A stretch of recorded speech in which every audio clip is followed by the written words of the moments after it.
ఒకనొక స్టేజ్లో తగ్గుతారు డెఫినెట్గా. తగ్గకపోతే వాళ్ళ నాశనం వాళ్ళు కోరుకున్నట్టే. సింపుల్. ఇప్పుడు ఎంతవరకు ఒక లెవెల్ వరకు ఉంటుంది. లెవెల్ దాటితే మనం కూడా వేసేసాం. ఇప్పుడు నిన్న ఎంతవరకు స్థావరాన్ని కొట్టి వచ్చి కూర్చున్నాం.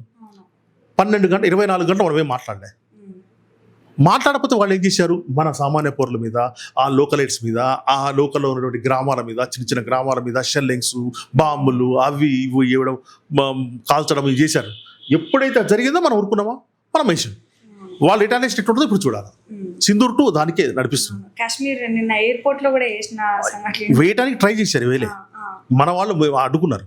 మనము అదే చెప్తున్నాం, మనకున్న టెక్నాలజీలో వాళ్ళ బాంబుల్ని 200 కిలోమీటర్ల నుంచి 500 కిలోమీటర్ల దూరంలోనే కనుక్కోగలుగుతున్నాం. బాంబు అక్కడ వస్తుంది, ఎక్కడి నుంచి హారిజన్ కూడా కనుక్కుంటున్నాం. ఆ హారిజన్ కనుక్కున్న తర్వాత ఏ దిశలో వస్తుందో కనుక్కుంటున్నాం.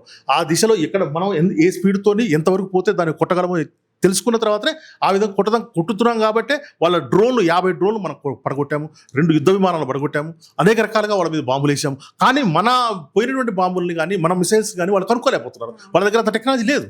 దీన్ని బట్టి వాళ్ళు అర్థం చేసుకోవాలి. అందుకనే అక్కడ ప్రజల్లో కూడా ఒక రకమైనటువంటి ఇది వస్తుంది. ఎందుకంటే అయ్యో మనం నష్టపోతున్నాము అనే ఒక భావన ఏర్పడుతుంది. అందుకని ఈరోజు ఇమ్రాన్ ఖాన్ కావాలని చెప్పేసి వాళ్ళు ఒక ర్యాలీ తీయడము, యూత్ అంతా ర్యాలీ తీయడం ఇవన్నీ జరుగుతున్నాయి.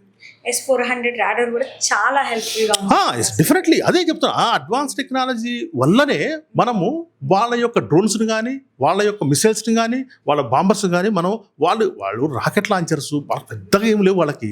రాకెట్ లాంచర్స్ అవి ఇవి తప్ప అలాంటి వాటి ఈజీగా మనం కొట్టగలుగుతున్నాం.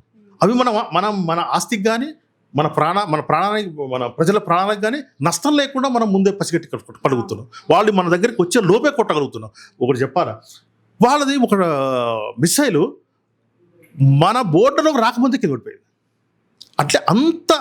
అంటే సోషల్ మీడియాలో మీరు అనుకున్నట్టుగానే చైనా సరుకు అన్నట్టు చైనా నుంచి తెచ్చుకుంటారు వాళ్ళని. చైనా వాళ్ళే ఇస్తారు కాబట్టి ఆ చైనా సరుకు లాగానే ఉంటుంది అని అంటారు.